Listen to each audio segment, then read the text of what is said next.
Seton Hall plays like that, everybody better watch out. I mean, they were terrific, and they had answers for everything we did. They were incredible, and if Mamu plays like that, and you got Mamu and Powell and a bunch of guys who star in their role, the NCAA better watch out, because if they play like that, they're going to be tough to beat. And I tip my cap to Kevin and them. I mean, they were terrific. I mean, obviously, there's things that you will look at and we can do better and we can be better. But a lot of today had to do with Seton Hall and how good they were.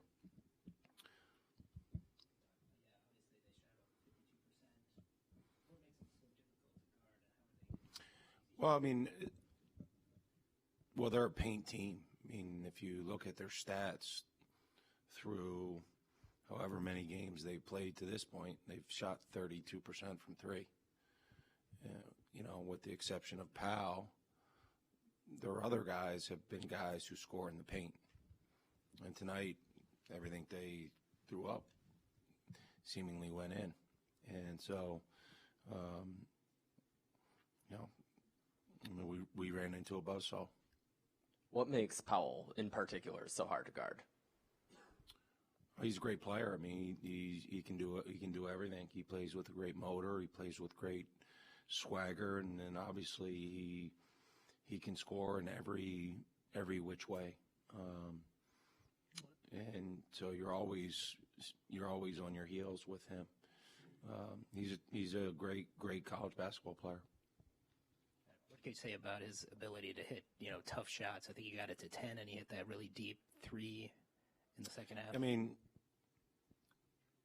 most of Powell's threes were over the top of outstretched arms. I mean, they weren't easy threes, but he's capable of making tough shots. I mean, that's why he's in the conversation for National Player of the Year. I mean, he's a great player. It was some of their other guys, whether it's Roden, who shoots 31% on the year, goes 3 for 4. Mamu goes 3 for 3 for 3. I mean, if with their big guys and Powell and their ability to drive and slash, if they're going to add that level of three-point shooting, then people better watch out.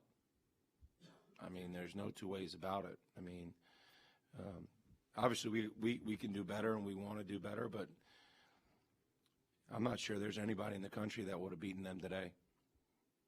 You guys fought back a few different times, especially late. How proud are you of your guys showing that fight today? Yeah, our guys have shown great fight throughout the year. Our guys don't quit to the end, and it speaks to their character. And so we were proud of that. We had a chance. We had put a little game pressure on them, but obviously it wasn't could never get over the hump.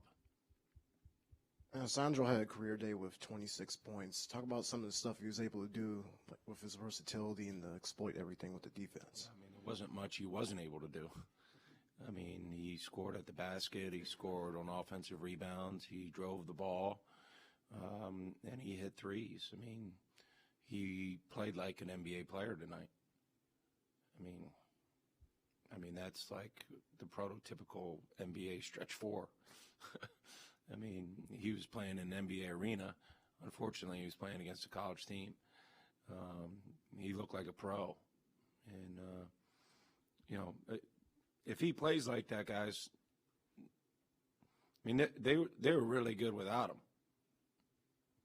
But if Mamu plays like that, people better watch out. And, I've felt all year long, they've dealt with a lot of injuries that people have underestimated them a little bit. Their Final Four good. That doesn't mean you're going to get to a Final Four, because that's so darn hard. But if he plays that way,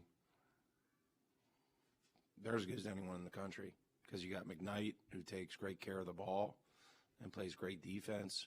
You got the two big guys who don't make it incredibly difficult to score at the rim.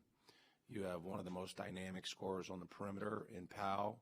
You have Roden and Kale, who are, Swiss Army knives as players. And then if you have Mamu playing at an NBA level, yeah, that's pretty good. Those are pretty good ingredients, So we ran into a team that played great, and we didn't play our best, but Seton Hall had a lot to do with that. Obviously, a great game for Marcus, but why do you think the other guys weren't able to kind of get going a little bit? Yeah, it's hard to say. Hard to say. We got to look and see. First of all, they make it hard to score. I mean, they're one of the best defensive teams in our conference. So, we don't know if those guys had it. I thought Jason Theo really played well. And, we tried to throw every pitch that we had, from man to zone to pressing at them. And, the two guys that were really, I thought, played well for us were Jason Theo. I mean, those kids really battled. Certainly nothing new, but Marcus with a 37. How important was that to stay in the game? I mean, real important. Could you elaborate? He scored 37 points on 20 shots, and they make running offense very difficult. And he was able to put the ball in the basket when we were having a hard time scoring. So, obviously, without his 37 points, we don't have a chance, a fighting slim chance there at the end to maybe make something happen. After the game, he spoke very eloquently about you, kind of choking up.